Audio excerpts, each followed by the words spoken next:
안녕하세요. 더 맑은 치과 홍석준입니다.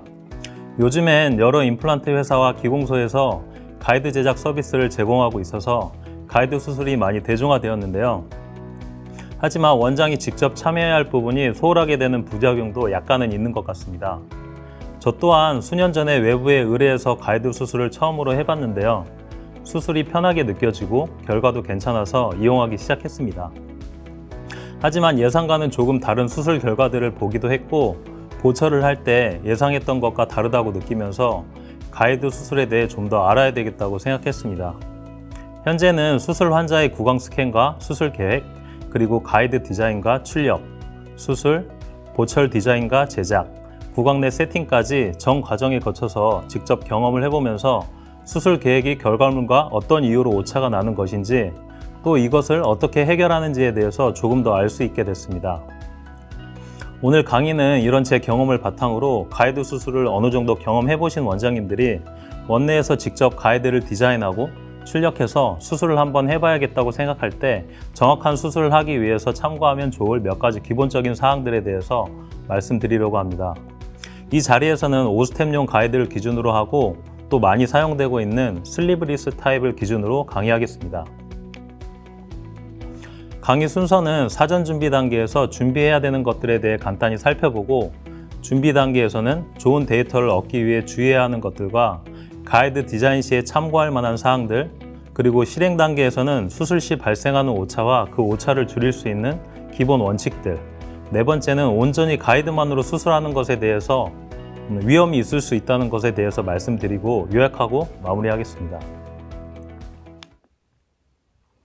가이드 디자인 프로그램은 3쉐입, R2게이트, 인랩 등등의 다양한 프로그램들이 있는데요. 3쉐입이 가장 대중적이기도 하고 편리한 면이 있기 때문에 이걸로 시작해보면 좋을 것 같습니다. 스캐너는 몇 종류를 경험해 봤는데 작은 케이스의 디자인에서는 결과값에 별 차이가 없었지만 무치약 부위가 큰 케이스나 치아가 너무 길거나 치열이 불규칙한 경우에 있어서는 오차가 적다고 알려진 하드웨어 자체가 기본적으로 좋은 스캐너들이 결과가 좋았습니다. CT 또한 기본적으로 오차가 있기 때문에 본인이 가지고 있는 CT의 오차 검증을 스스로 해보는 것이 필요하겠습니다. 프린터는 원내에서 사용하기에 몇십만 원에서 2천만 원에 가까운 것까지 다양한 옵션이 있는데요. 프린터는 다른 장비와 다르게 꼭 가격에 정비례해서 성능이 좋은 것은 아닙니다. 오히려 사용자가 잘 다루는 것이 중요한데요. 물론 가격이 비싼 프린터는 회사에서 유저에게 다양한 레진의 프로파일을 제공하고 또 잘 사용할 수 있도록 도와주기 때문에 편리합니다. 그렇지만 저가형의 프린터로도 원내에서 얼마든지 잘 사용할 수 있는데요. 다만 회사에서 다양한 레진의 프로파일을 제공하지 않기 때문에 사용에 약간의 번거로움이 있긴 합니다. 그리고 프린팅물을 다룰 때 간과하기 쉬운 사항이 있는데요. 경화기 또한 제품에 따라 광 조사량이 달라서 프린팅물의 수축에 차이가 난다는 사실입니다. 결론적으로 원내에서 가이드를 출력해서 사용하려고 한다면 본인이 사용하는 프린터와 레진의 프로파일을 맞추는 것이 첫 번째이고 그 이후에 CAD상에서 가이드 오프셋 값과 경화기의 광 조사량, 그리고 조사 시간, 이 세 가지의 변수를 다양한 경우의 수로 테스트해서 구강 내에 장착해보고 본인이 원하는 정도의 적합도가 나오는 경우의 값으로 세팅하면 됩니다.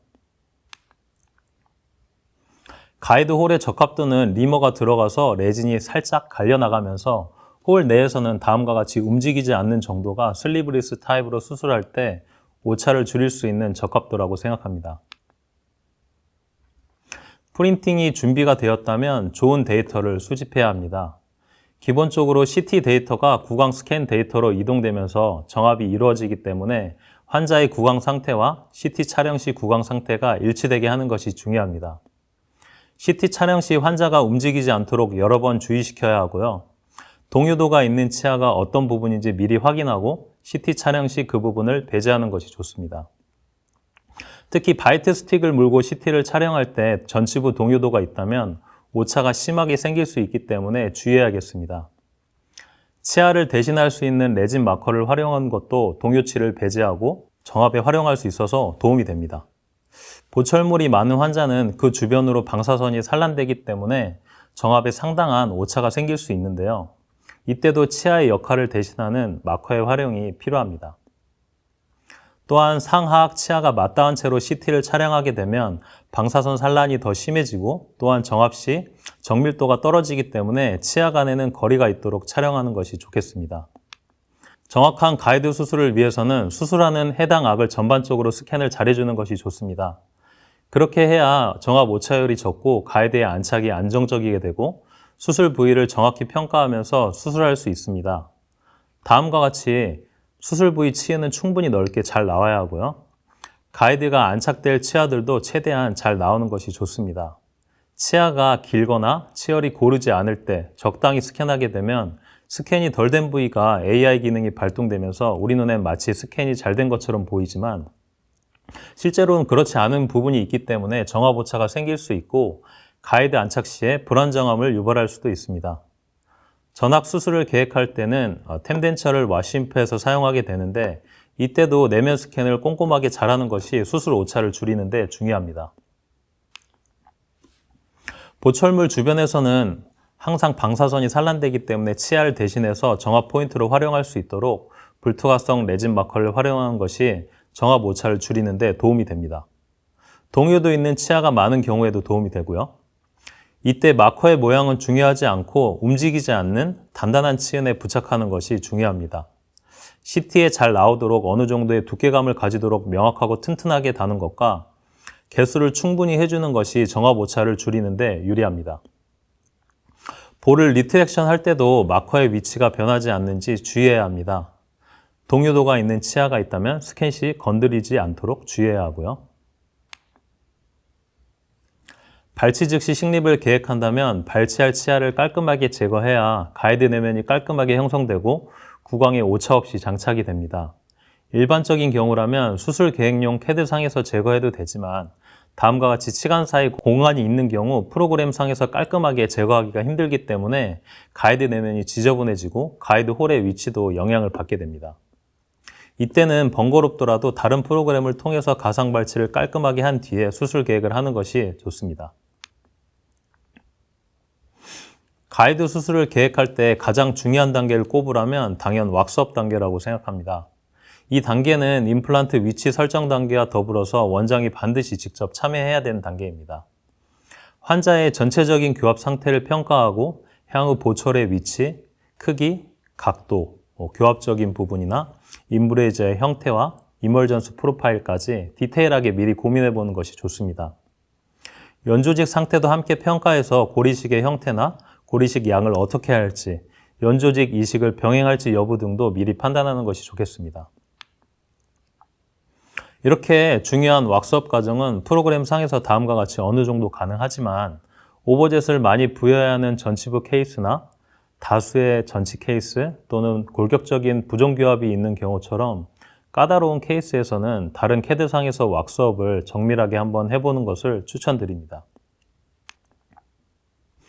이런 케이스를 수술 계획용 캐드에서만 왁스업하려고 하면 가상치아와 잇몸이 닿는 부위에서 형태 조절이 쉽지 않기 때문에 향후 보철 시 생각지 못한 문제나 결과를 만나기도 합니다. 이처럼 다른 캐드상에서 좀 더 신경을 써서 왁스업 해보는 과정을 통해서 정확한 임플란트 수술 위치는 물론이고 간과했던 부분을 캐치하기도 합니다.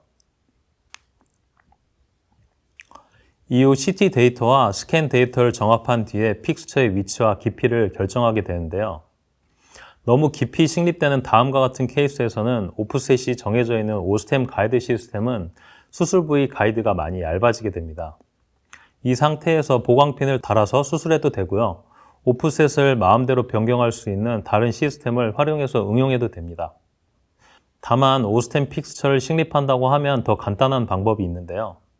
라쳇을 한 바퀴 돌렸을 때 임플란트가 두 개의 피치, 즉 1.6mm 더 깊게 들어가기 때문에 식립하고자 하는 픽스처의 길이보다 한 단계 긴 드릴을 사용한 후에 가이드를 제거하고 라쳇을 한 바퀴 정도 돌려서 더 깊게 넣어주게 되면 술부가 얇지 않은 가이드를 제작할 수 있고 수술 시 드릴링 과정도 좀 더 용이하게 할 수 있습니다.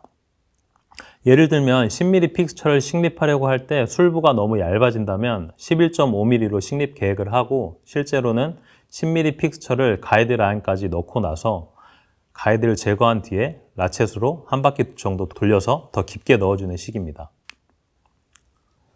지금까지 좋은 데이터를 얻어서 정밀하게 정합하고 디테일한 왁스업까지 해본 뒤에 임플란트 위치와 식립 깊이를 결정했는데요. 마지막 단계에서 가이드 삽입로를 설정하고 전체적인 형태를 디자인할 때 참고할 만한 것들이 있습니다. 삽입로는 일반적으로 협솔로 대칭이 되는, 그리고 인접치 언더컷이 덜 생기게 하는 방향으로 설정하는 것이 가이드 장착에 유리합니다. 슬리브리스 형태의 가이드는 드릴링 시에 움직임이 슬리브 타입보다 더 발생하기 때문에 가이드를 눌러주면서 수술하는 것이 좀 더 안정적인데요. 가이드 마진을 너무 짧게 형성하지 말고 설측 또는 구개측 치연에 충분히 닿도록 설정해야 합니다. 그렇게 해야 안쪽으로 누르면서 안정적으로 수술할 수 있습니다. 또한 가상 발치를 시행했다면 수술 시에 그 부분에서 레진의 탄력에 의해서 가이드가 움직이면서 안정적이지 않게 되기 때문에 식립 깊이의 오차가 생길 수 있습니다. 할 수 있다면 가이드 마진을 수술 부위보다 좀 더 뒤쪽으로 단단한 잇몸까지 마진을 형성해서 술부의 움직임을 최소화하는 것이 좋겠습니다. 가이드 외형 디자인은 윈도우를 형성해서 구강 내 정확히 장착되는지 확인할 수 있도록 어떤 형태로든 디자인하면 됩니다. 우리가 자주 만나게 되는 프리핸드 케이스에서 약간의 팁을 드리자면 위쪽과 같은 두 개의 축을 가지고 있는 일반적인 형태의 디자인을 하게 되면 식립 부위 끝단에서 레진의 탄성 때문에 가이드가 낭창거리게 되면서 계획과 다른 식립 깊이의 결과를 종종 보게 됩니다. 수술할 때도 조금씩 움직이니까 번거로운 면이 있고요. 치아 전체를 감싸는 디자인이 물론 가장 정확하긴 할 테지만 우리가 원내에서 프린팅할 때에는 치열이 불규칙하거나 전치부가 너무 길거나 하는 경우에 있어서 장착이 안 되는 경우가 간혹 있기 때문에 아래와 같은 디자인으로 변형해서 계획하고 수술 시에는 중앙의 플레이트 부분을 눌러주면서 수술하게 되면 훨씬 안정적으로 할 수 있습니다. 이제 수술 실행 단계입니다. 앞선 단계들을 잘 했다고 하더라도 수술 시 오차가 상당할 수 있습니다. 가이드 수술은 기본적으로 골을 직접 보지 않고 하는 것이기 때문에 원칙적인 과정을 지키는 것이 아주 중요합니다. 가장 중요한 것은 드릴의 배럴부와 가이드 홀의 1차 접촉과 드릴의 날부와 본의 2차 접촉, 즉 더블 컨택이 된 채로 드릴의 회전을 시작해야 한다는 겁니다. 특히 초반 패스를 결정하는 단계에서 이를 정확하게 지키지 않으면 후행 드릴 단계에서 수술 오차가 생길 수밖에 없습니다. 초반 패스 형성 시 중요하게 사용되는 두 가지 툴을 설명하겠습니다. 원가이드 키트 구성품 중 플래트닝 드릴을 초반에 루틴하게 사용함으로써 후행 드릴을 사용할 때 더블 컨택을 유도하는 것이 좋은데요. 기존의 본 플래트닝 드릴의 날은 조금 짧은 면이 있어서 치은의 두께가 두꺼운 케이스에서 효과가 없었고 날부와 배럴부 간 지름 차이가 있어서 드릴을 사용했음에도 후행 드릴이 걸려서 더블 컨택이 안 되거나 힐링 체결 시 오체결되는 문제가 있었습니다. 이런 문제를 해결하기 위해서 날부를 좀 더 길게 그리고 배럴부와 동일한 사이즈로 확장한 개선품을 개발팀과 협의해서 만들었으니 활용하는 것이 좋겠습니다. 가이드 수술은 초기 패스 결정 단계가 가장 중요하기 때문에 이 드릴을 모든 케이스에서 루틴하게 사용하시는 것을 권장드립니다. 또한 코티컬 본을 다지는 과정에서 열이 많이 발생하기 때문에 수술 전 차가운 식염수를 준비하고 업앤다운 모션을 충분히 할 수 있도록 하고 중간중간 셀라인 이리게이션을 해주는 것이 좋습니다. 원가이드의 유용한 두 번째 툴은 패스 드릴입니다. 다음과 같이 발치 즉시 식립을 할 경우에 경사면에 미끌려서 원하는 방향대로 식립을 할 수가 없게 되는데요. 다른 산업에서 경사면을 평탄화 작업할 때 뾰족한 도구와 평평한 도구를 번갈아 가며 사용하는 것에 아이디어를 얻고 패스 드릴을 설계했습니다. 가이드가 드릴을 잡아주는 가이드 시술의 특성상 림데만 드릴처럼 측면 날이 필요하지 않았고 뾰족한 중간 단계를 없애고 단계를 간소화했습니다. 보통 발치와의 골질의 강도는 강하지 않기 때문에 날이 많지 않은 이날 플랫한 방식으로 설계되었습니다. 하지만 슬리브리스 타입의 가이드 수술에서는 가이드 홀과 드릴의 배럴부 사이에 공차가 있고 가이드 레진에 탄력이 있기 때문에 힘을 주면서 사용하게 되면 이 역시 식립 패스가 조금 틀어질 가능성이 있습니다. 패스 드릴을 사용할 때는 다른 드릴을 사용할 때보다 힘을 좀 더 빼고 더 여러 번 업앤다운 모션을 한다고 생각하시면서 천천히 진입하는 것을 추천합니다. 추가적으로 오스템 원가이드 드릴의 Y 디멘전은 드릴마다 다음과 같이 약간의 차이가 있으니 참고하셔야겠습니다. 또한 측면 날 부위의 절삭력은 타사에 비해 조금 약합니다. 그 부분이 의도된 것은 아니지만 가이드홀 주변 레진이 덜 갈리기 때문에 슬리브리스 타입으로 수술하는데 장점으로 작용합니다. 앞에 일련의 과정들을 잘 했다면 대부분의 경우에서 잇몸 절개 없이 가이드 사용만으로도 비교적 정밀한 수술을 할 수가 있는데요. 다만 전악 수술 시에 골폭이 좁거나 리치가 있는 케이스에서는 스캔 오차를 감안해서 잇몸을 절개하는 것이 필요할 수 있습니다. 또한 치아가 충분히 있어도 마찬가지로 골폭이 좁고 리치가 명확한 전치부 케이스에서는 이유를 찾을 수 없는 오차들을 종종 경험했기 때문에 그를 확인하면서 수술하는 것이 필요하다고 생각합니다. 제가 실제 했던 케이스인데요. 좋은 데이터, 정확한 정압과 정확한 가이드 설계, 그리고 수술 시에도 매우 주의해서 수술했지만 다음과 같이 하나의 픽스처에서 오차가 발생했습니다. 드릴링 시에 평상시와 조금 다른 느낌으로 힘이 많이 들어가는 것을 느끼신다면 반드시 잇몸을 절개해서 확인하는 것이 좋겠습니다. 이번 강의를 통해 가이드를 원내 제작해서 정확도 높은 수술을 하려고 했을 때 어떤 것들이 대략적으로 필요한지 알아보았습니다. 필요한 장비를 구비하고 사용법을 익히고 원하는 적합도로 세팅하고 난 뒤에 좋은 데이터를 얻어야 하고 오차가 적게끔 정합하고 정밀한 왁스업 과정을 통해 픽스처 위치를 잘 결정해야 되고요. 수술을 안정적으로 할 수 있게끔 가이드 외형을 디자인한 뒤에 수술 또한 원칙을 바탕으로 신중히 해야 합니다. 편리하기만 한 줄 알았던 가이드를 조금 더 잘해보려고 하면 이렇게나 번거롭습니다. 하지만 가이드 수술이 많이 대중화되어서 외부에 전적으로 의뢰하는 가이드 수술은 과연 누가 하는 수술인지, 그 결과는 누구의 책임인지 의문이 드신다면 원장이 직접 해야 하는 단계는 반드시 직접 참여하고 나아가서는 원내 제작까지 해봄으로써 그 의문을 해결해 보는 건 어떨까요? 경청해 주신 모든 분들께 감사 인사드립니다.